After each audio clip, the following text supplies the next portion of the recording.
जिन्होंने अपने आप को प्रभु के भरोसे कर दिया वो बेपरवाह हो गए।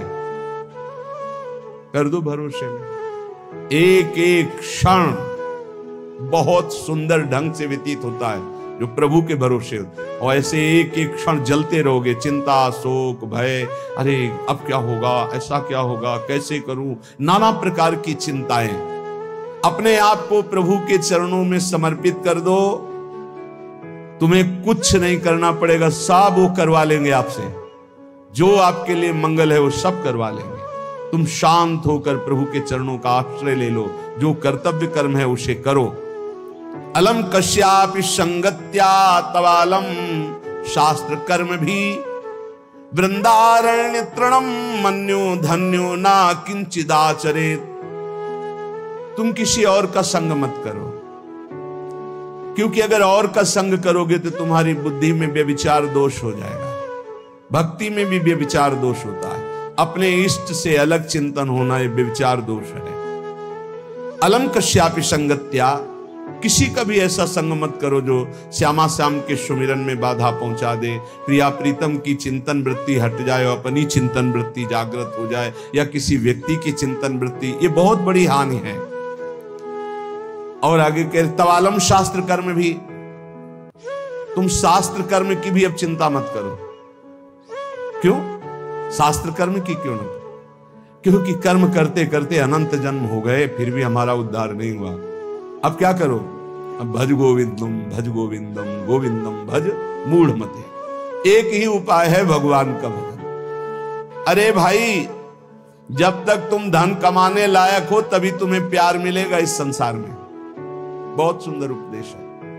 जब तक तुम धन कमाने लायक हो तभी तुम्हें कहेंगे मेरा पति, मेरा पिता, मेरा भाई, मेरा अमुक अमुक। और जिस दिन तुम धन कमाने लायक नहीं रहेगे उस दिन कोई बात नहीं पूछेगा, पक्की बात है। वाह वाह जब चल रहा है तो सब हाथ मिलाएंगे, और जब बुरा समय आएगा तो तुम्हारी गली से निकलना हो ठीक नहीं समझेगी कि अगर उधर निकलेंगे कहीं वो मिल न जाए और कुछ मांग न ले, कुछ कह न दे। जब तक तुम धन कमाने लायक हो, तुम्हारे पास धन है, तभी तक तेरे को प्यार मिल रहा है संसार से, परिवार से। और जब तू रोगग्रस्त हो जाएगा, जराग्रस्त हो जाएगा, तो कोई भी तेरे से बात नहीं पूछेगा, बात नहीं करेगा। अरे मूढ़, इसलिए तू निरंतर गोविंद का भजन कर ले, गोविंद का भजन कर ले, गोविंद का भजन कर ले। ये आशा परिवार की भोगों की इतनी सुदृढ़ है फांसी ये कि नहीं कटती है। बूढ़ा हो गया है, त्वचा सब ढीली हो गई, हड्डी हड्डी दिखाई देती है, सिर के बाल सब पक गए, दांत एको नहीं रह गए, लाठी लेके चल रहे, फिर भी वही परिवार की ममता। दरवाजे पे बैठा वही परिवार के विषय में सोचता रहता है। ये नहीं सोच रहा कि मृत्यु नजदीक आ रही, भगवान का भजन कर ले, अपने जीवन को सार्थक कर ले। अरे मूढ़, तू निरंतर गोविंद का भजन कर ले, गोविंद का भजन कर ले, कोई तेरे काम आने वाला नहीं। जब अवस्था ढल जाती है तो काम वेदना अंदर रहती, लेकिन काम क्रीड़ा नहीं हो पाती, जलता रहता है वो वृद्ध। जब जल सूखने लगता है तो जलाशय, जिसमें उसमें जो अंदर होते कछुआ, मछली, मेढक, जो भी जीव, सब व्याकुल होने लगते हैं। क्या जलाशय, जब जल सूख गया, अवस्था निकल गई तो क्या विकार, काम विकार उसे जलाता रहता है। वो चिंता से जलाशय में डलते रहते हैं कि अब पानी सूखा, मरेंगे। ऐसे ही जब धन नष्ट हो जाता है तो कोई परिवार का मित्र, रिश्ता, नाता कोई निर्वाह नहीं करता। सच्ची हमने देखा है, ये दृश्य देखे। इसी प्रकार अगर तत्व ज्ञान हो गया तो संसार से तुम मुक्त हो जाओगे। इसलिए तत्व ज्ञान प्रदान करने वाले भगवान गोविंद का भजन कर। दिन व्यतीत हुआ, रात आई, रात व्यतीत हुई, प्रातः हुआ, फिर दिन व्यतीत हुआ, फिर सायं आई। तुम्हारी आयु नष्ट हो रही, गए 24 घंटे, अब पता नहीं कितने घंटे, कितने मिनट है। शिशिर गई, शिशिर ऋतु, बसंत ऋतु आई, वर्षा आई, ग्रीष्म आई, शरद आई, गए। हर ऋतु 2-2 महीने अपना प्रभाव दिखा, हमारी 2 महीने की आयु गई। ऋतु गई, दिन गया, रात गया, आयु बीतती चली जा रही है, आशा बढ़ती चली जा रही है, ऐसा मकान बना लेंगे, ऐसा कर लेंगे, ऐसा कर लेंगे। अरे मूढ़, मरने का समय आ रहा है। रोज दिन जा रहा है, रात्रि जा रही, सायं व्यतीत हो रहा, ऋतुएं निकलती चली जा रही हैं। तुम्हें आशा रूपी फांसी ने ऐसा बांध रखा है, इतना कमा लिया, अब इतना कमा लेंगे, इतना कर लिया, वैसा कर लेंगे। ये तुम्हें पता नहीं कि तुम्हें मरना है, तुम्हारी आयु नष्ट होती चली जा रही है। आशा रूपी इस फांसी को काट लो। कैसे? भज गोविंदम, भज गोविंदम, गोविंदम भज मूढ़मते। अरे मूढ़मती, गोविंद का भजन कर ले, गोविंद का भजन कर ले, गोविंद का भजन कर ले। नहीं, मृत्यु के समीप आने पर ये व्याकरण का शब्द डुक्रिंच करने, ये तुम्हारी रक्षा नहीं कर पाएगा। ये व्याकरण, ये पढ़ाई लिखाई, ये तुम्हारी मृत्यु पर विजय प्राप्त नहीं। मृत्यु पर गोविंद गोविंद हरे मुरारे, गोविंद गोविंद मुकुंद कृष्ण, गोविंद गोविंद रथांग पाणे, गोविंद दामोदर माधवेति, ये भगवान नाम ही तुम्हारी रक्षा करेंगे। जिसने गीता जी को पढ़ा, श्रीमद् भागवत गीता जी, कुछ लोग तो इस भेद ही नहीं जान पा रहे हैं कि श्रीमद् भागवत और श्रीमद् भगवत गीता जी अलग है, नहीं जान पाते हैं कई लोगों के ऐसे। जिसने, जो युद्ध क्षेत्र में भगवान श्री कृष्ण चंद्र जी ने अर्जुन को 18 अध्याय उपदेश किया, उसी श्रीमद् भगवत गीता जी कहते हैं। और भगवान व्यास देव जी द्वारा रचित श्री सुखदेव जी ने जो 7 दिन में परीक्षित जी को सुनाया, वो श्रीमद् भागवत है। जिसने भगवत गीता को पढ़ा है, गंगा जल के एक बूंद भी आचमन किया है, एक बार भगवान श्री कृष्ण की पूजा कर ली है, यमराज उसकी तरफ आंख उठा के भी नहीं देखेंगे। एक बार भगवत गीता पढ़ा, एक बार गंगा जल का आचमन किया, एक बार भगवान श्री कृष्ण की अर्चना वंदना कर ली, तो यमराज कभी उसकी तरफ नहीं देखेंगे। इसलिए एक बार का जब इतना महत्व है, तो तू हर समय भज गोविंदम, भज गोविंदम, भज गोविंदम मूढ़मते, हर समय गोविंद का भजन कर, गोविंद का भजन। अरे मूढ़मती, तेरा कोई साथ नहीं देगा, तू गोविंद का भजन कर। कहते हैं कि ये भजन की अवस्था नहीं है, तो कब भजन की अवस्था होती?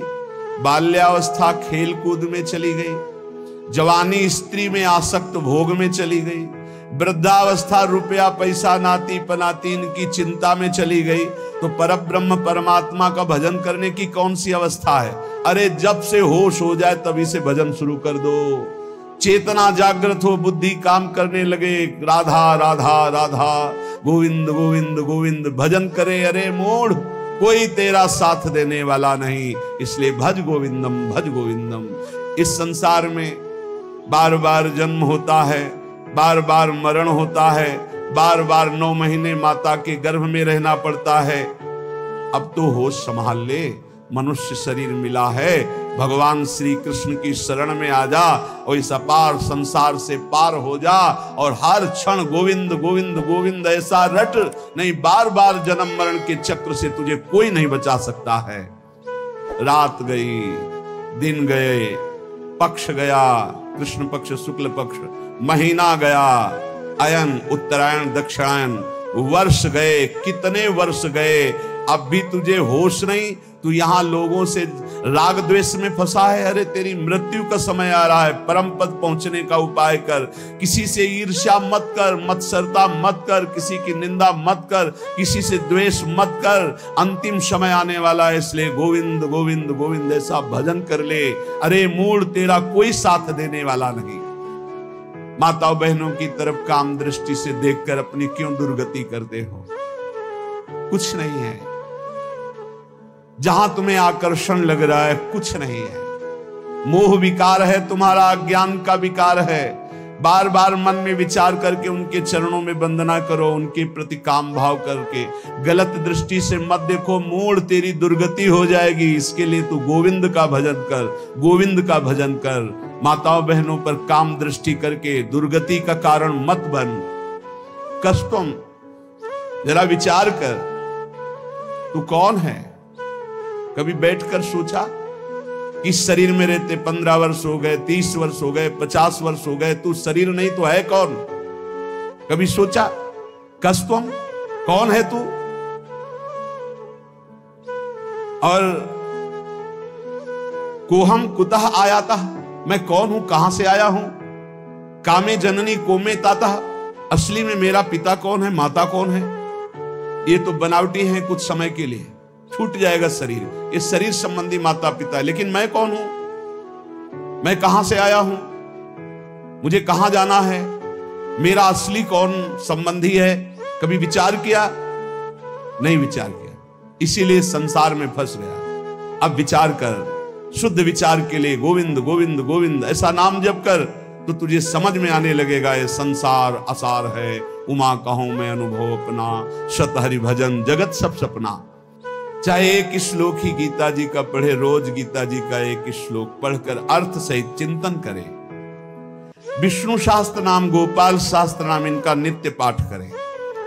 1000 नाम हो जाते हैं, बहुत लाभ मिलता है। 35 मिनट में हो जाता है, बहुत आराम से गाइए तो 40 मिनट में हो जाएगा। रोज गोपाल शास्त्र नाम, विष्णु शास्त्र नाम का पाठ करो। रोज गीता जी के भले चाहे एक श्लोक ही पाठ करो।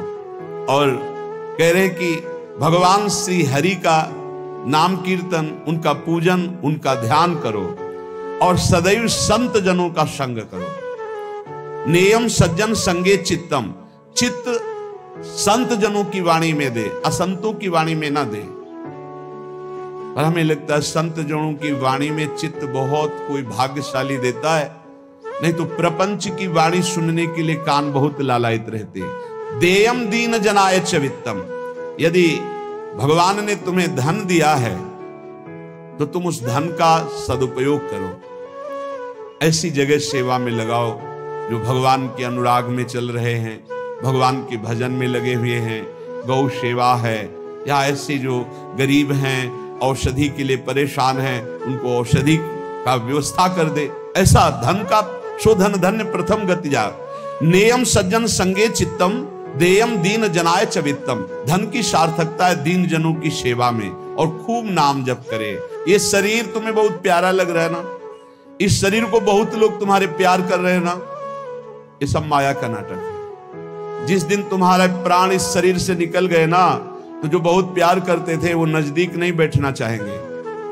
चाहे जितना प्यारा कोई रिश्ता नाता संबंध रखता हो, और मुर्दा घर में एक कमरे में हो, कह दे जाओ उसके पास बैठकर रात व्यतीत करो, तो कह के डर लगेगा। प्राण निकलने पर कोई तेरा नहीं है, इसलिए जब तक प्राण है तो प्राणनाथ गोविंद का भजन कर ले। गोविंद गोविंद गोविंद। जो अपने ब्रह्मचर्य का नाश करता है तो पहले उसे सुख जैसा लगता है, बाद में वो भयानक रोगों से ग्रसित हो जाता है। सुखता क्रियते रामा भोगः।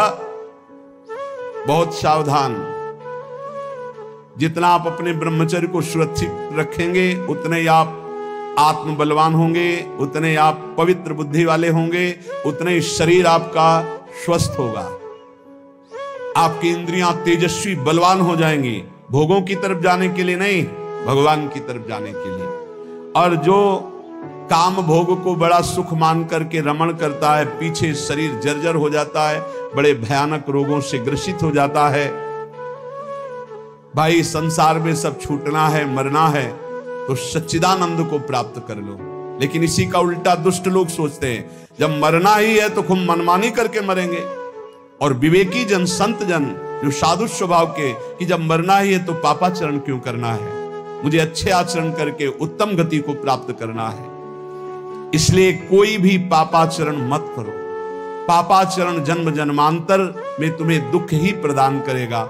हर समय गोविंद गोविंद गोविंद ऐसा भजन करो। तन ढकने के लिए यदि चिथड़े भी हो तो चलेगा,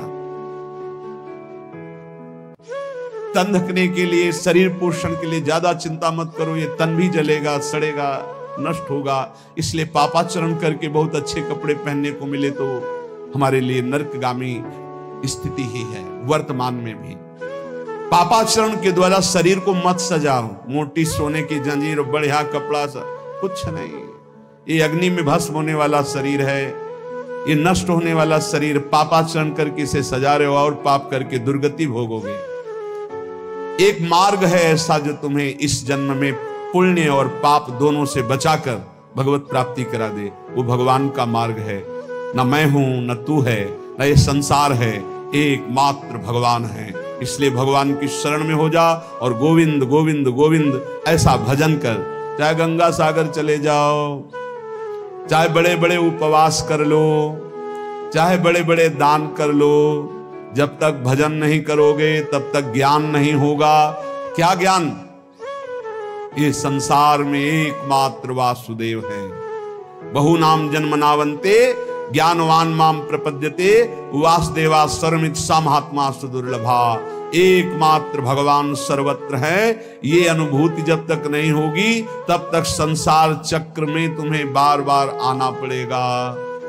तो ये ज्ञान कैसे होगा? बोले निरंतर नाम जप करने से। चाहे गंगा सागर दौड़ आओ, चाहे बड़े बड़े उपवास कर लो, चाहे खूब दान कर लो, जब तक भजन नहीं करोगे तब तक शुद्ध ज्ञान नहीं होगा। और शुद्ध ज्ञान हुए बिना सर्वान वस्तुतया निरीक्ष परम स्वाराध्य बुद्धिर्मम, आपको भगवत प्राप्ति नहीं होगी। इसीलिए कह रहे बार बार गोविंद का भजन कर, बार बार गोविंद का भजन कर। श्रीपाद प्रबोधानंद जी इसीलिए कह रहे अलम कश्यापि संगत्या तब आलम शास्त्र कर्म भी। जीव भगवान से विमुख होकर संसार को सत्य मानकर इंद्रियों के द्वारा भोगे जाने वाले विषयों में सुख बुद्धि करके, धन मान प्रतिष्ठा कीर्ति इनमें सुख बुद्धि करके वो भगवान से विमुख हो गया है। वो अज्ञान में ही अपने को सुखी मानता है। कोई बिरला ऐसा है जो अज्ञान का त्याग करके भगवान की शुद्ध भक्ति में अपने चित्त को जोड़ पाता है। श्रीपाद कह रहे हैं बिना वृंदावन की कृपा के, बिना वृंदावन के रसिकों का संग किए, बिना वृंदावन की रजरानी का सेवन किए प्रेम लक्षणा भक्ति जागृत नहीं होती। क्योंकि प्रेम समुद्र है वृंदावन, और हमारे अनंत जन्मों के ऐसे अपराध, इस जन्मों के ऐसे पाप हैं जो विशुद्ध प्रेम लक्षणा भक्ति में प्रवेश होने नहीं देंगे। तो इन महत पापों का नाश श्रीधाम वृंदावन का आश्रय वास ये नष्ट कर देता है, बड़े बड़े अपराधों को धूल धूसरित कर देता है। श्रीपाद कह रहे हैं संतु विधर्मा सतसः सद्धर्मायान्तु सर्वेस्तम यदि वृंदावन मंगी कुरुते मम का तदा चिंता। यदि श्री जी की कृपा से वृंदावन ने मुझे स्वीकार कर लिया, कैसे हम जाने कि हमें वृंदावन ने स्वीकार कर लिया? जब हमारे हृदय में एक आश्रय जागृत हो जाए कि हमसे साधन तो भले उस कोटि का नहीं बनता, पर वृंदावन धाम की कृपा है। वृंदावन की कृपा से वृंदावन के अतिशय लाडले युगल सरकार हमको इसी जन्म में प्राप्त हो जाएंगे। वृंदावन हमारा प्राण है, जीवन है। भले हम अखंड वास नहीं कर पाते, पर वृंदावन ही हमारा सर्वस्व है। संत विधर्मा सतसः बहुत गूढ़ विषय है। कह रहे हैं हजारों हजारों अधर्म हो गए हों तो भी तुम्हें प्रियालाल की प्राप्ति हो जाएगी। विश्वास करो, ये धाम बहुत पावन करने वाला है। पवित्रता का मूर्तिमान स्वरूप गंगा जी, वहां भी अवगाहन हुआ है, तीर्थों का भी अवगाहन हुआ है और पवित्र क्षेत्रों का भी अवगाहन हुआ है। पर श्रीधाम वृंदावन अमोघ है। जब तक आपका हृदय पावन नहीं है तो आप इसका अनुभव नहीं कर सकते हैं। लेकिन आप किसी भी तरह से वृंदावन के प्रति श्रद्धा कर लीजिए, विश्वास कर लीजिए, तो आपको अनुभव में आएगा। जिसे वृंदावन रूपी महामहिम धाम का अवगाहन करने को मिला, फिर उसकी इच्छा किसी और तीर्थ या और महत स्थानों की तरफ नहीं जा सकती। अगर जा रही है तो अभी अवगाहन नहीं हुआ। पाए रतन चीन्हो नहीं, करते दीन्हो डार, ये माया श्री कृष्ण की मोहे सब संसार। अगर वृंदावन मिला, महामहिम वृंदावन ने कृपा करके अपने में आश्रय दिया या वास दिया, और आप उसे छोड़कर अन्य किसी तीर्थ में पावन होने की इच्छा रखते हैं, तो रतन को नहीं पहचान पाए इसलिए फेंक दिया और कांच को उठा लिया। पाए रतन चीन्हो नहीं, दीन्हो करते डार, हाथ से छोड़ दिया। धाम के वास मात्र से श्रीपाद कह रहे हैं कुरते मम का तदा चिंता, अब मुझे कोई चिंता नहीं, भगवत प्राप्ति पक्की। हमारा मन नहीं लगता, हमारा मन विकारी है, ऐसा ये सब नष्ट हो जाएगा। कृपा एक बहुत बड़ा प्रवाह है। दिव सरिता सावन जल उमगत सन्मुख सिंधु सिधारे। कोई रोक ले। जब सावन में अच्छी वर्षा होती है और बाढ़ आती है तो सीधे समुद्र की तरफ उफनती हुई यमुना जी या गंगा जी जा रही, कोई रोक के दिखाए। ऐसे ही जब कृपा का उफान होता है तो कैसा भी पातकी जीव क्यों न हो, वो परम पद को प्राप्त कर लेता है। और कह रहे सतसा सद्धर्मायांतु, यदि सैकड़ों प्रकार के तुमने सद्धर्मों को लुप्त कर दिया, बड़े आदेशों का खंडन किया, शास्त्र आज्ञा का खंडन किया, संतों की अवहेलना कर दी, वैष्णवों का अपराध कर दिया, तो भी डरो मत, सीधा वृंदावन आ जाओ। वृंदावन का रज का सेवन, ठाकुर जी के दर्शन, चरणामृत का पान, वृंदावन की परिक्रमा, यमुना के किनारे बैठकर नाम कीर्तन, इस सब पापों को नष्ट कर देगा। पर उसमें एक नियम लेना होगा कि आगे से हमारे द्वारा पाप नहीं होंगे। यदि ऐसा नियम नहीं लोगे तो बार बार फिर वो प्रायश्चित नहीं माना जाता, फिर उसको भोगना पड़ता है। प्रायश्चित तब माना जाता है कि आज तक हुआ, आज के बाद मैं नहीं करूंगा, और पक्का नियम ले ले। फिर कोई व्यवस्था में त्रुटि हो जाती है तो भगवान जानते हैं कि उनकी प्रबल माया है, फिर क्षमा कर देते हैं। आशा व्याधादि वृंदा विपिने वासाय यत्नो धाई, यदि मंदधीर वर्हिष्याम वृंदा विपिनम कृपालु पालये तदपि। यदि तुम्हारे हृदय में कहीं ये आशा जग जाए, भले वास ना हो कि मुझे वृंदावन वास करना है और अंतिम वृंदावन में व्यतीत करना है, ये आशा भले आप कभी वास न कर पाए, ये हृदय से सच्चाई से हृदय से आशा जग जाए कि भगवान क्या कभी हम पर ऐसी कृपा होगी कि मैं सर्वस्व अपना वृंदावन मानकर आजीवन वृंदावन वास करूंगा। और उसके लिए वो चेष्टारत भी है, वासाय यत्नो धाई, प्रयास भी करता है, पर वो वृंदावन वास नहीं कर पाता, तो उसे वृंदावन वास का ही फल मिलेगा। ये है देखो चमत्कार आश्रय का। उसने मन में ठान लिया मैं वृंदावन वास करूंगा, चेष्टा भी करता है पर असफल हो गया, वृंदावन वास नहीं कर पाया, तो वृंदावन वास के ही फल का उसको अनुभव होगा। जो एक वृंदावन वासी को फल प्राप्त होता है वो उसको प्राप्त होगा। विश्वास करो, जो यत्नशील है, वृंदावन वास की आशा रखता है, भगवान नाम जप करता है, वो सीधे भगवत धाम जाएगा, शरीर छोड़कर, कहीं कोई भी हो, संशय करने की जरूरत नहीं। ये बड़े भाग्य से आता है। और यदि तुम्हें अखंड वृंदावन वास मिल गया, यदि मंदधीर वर्हि श्याम वृंदा विपिनम कृपालु पाले तदपि, तो तुम ये चिंता मत करो कि तुम्हारा पालन पोषण कैसे होगा, सीधा वृंदावन करेगा।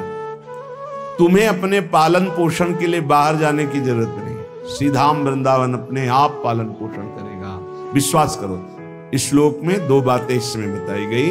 पहला ये कि यदि आप ऐसी आशा सत्संग सुनकर धारण कर लिए कि क्या कभी मुझे अखंड वृंदावन वास मिलेगा, और आप प्रयत्नशील भी हैं और वृंदावन वास नहीं हो पाता, तो आपको वृंदावन वास का ही फल मिलेगा। दूसरा, यदि आप वृंदावन वासी हैं, आपको वृंदावन वास मिल गया है, तो किसी भी व्यवस्था के लिए बाहर कदम मत रखो, धोखा हो जाएगा। आपका पालन पोषण समर्थ वृंदावन है, पक्का विश्वास कीजिए। ये अनुभव की बात कह रहे हैं। पालन पोषण ऐसे करता है अनंत माताओं जैसा। जैसे अनंत माताएं हो तो उस एक पुत्र को कभी कोई चिंता ही नहीं करनी पड़ेगी, क्योंकि अनंत माताएं उसके लिए चिंता करती। ऐसे वृंदावन सर्वस्व सुख प्रदान कर देता है। जब तक हमारी अंदर से सही शरणागति वृंदावन के प्रति नहीं होती, तभी तक भटकना है, चिंता है, शोक है। नहीं तो आप निश्चिंत बेपरवाह हो जाइए, ये धाम अपने प्रताप से आपका परम कल्याण, परम मंगल कर देगा।